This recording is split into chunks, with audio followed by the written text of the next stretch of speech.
ఇంకో విషయం చెబుతున్నా, అమ్మాయిలు హీరోయిన్లు ఏ బట్టలు పెడితే వేసుకొని పోతే మనమే దరిద్రం అనుభవించాల్సి వస్తమ్మా. ఏమనుకోవద్దు, హీరోయిన్లు అందరూ మీరు అనుకున్నా నాకు పోయేది లేదు, లాగి పీకుతాం మనం, అది వేరే విషయం.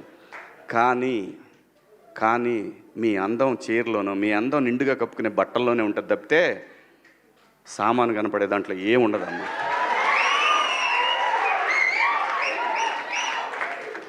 అవి వేసుకున్నంత మాత్రాన చాలామంది చూసినప్పుడు నవ్వుతూ అంటారు, కానీ దేద్రముండ ఎలాంటి బట్టలు ఎందుకు వేసుకుని కాస్త మంచి వేసుకోవచ్చుగా, బాగుంటావు కదా అనాలనిపిస్తుంది లోపల, అనలేము. అంటే మళ్ళీ స్త్రీ స్వాతంత్రం లేదా స్వేచ్ఛ లేదు.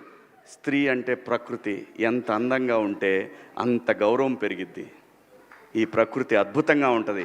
అలాగే స్త్రీ మా అమ్మ చక్కగా ఎప్పటికీ గుండెల్లో కనపడతా ఉంటుంది, ఒక సావిత్రమ్మ కానీ ఒక సౌందర్య కానీ. అలాగే ఈ జనరేషన్లో ఇంకా చాలామంది, రష్మిక, చాలామంది అమ్మాయిలు ఉన్నారు. వీళ్ళందరూ ఇంపాక్ట్ క్రియేట్ చేశారు కాబట్టి అమ్మటే చెప్పగలుగుతున్నాం. గ్లామర్ అనేది ఒక దశ వరకే ఉండాలా, ఇంతవరకు ఉంటే పర్లా, అది ఇక్కడికి రాకూడదు. నేనేవాళ్ళే కానీ చెప్పడానికి మళ్ళీ అందరు రేపు పొద్దున పెద్ద పెద్ద వాళ్ళంతా బయలుదేరతారు, మాకు స్వేచ్ఛ లేదు. స్వేచ్ఛ అనేది అదృష్టం. ఆ స్వేచ్ఛని కోల్పోవద్దు. మన గౌరవం ఎప్పుడు పెరుగుద్దంటే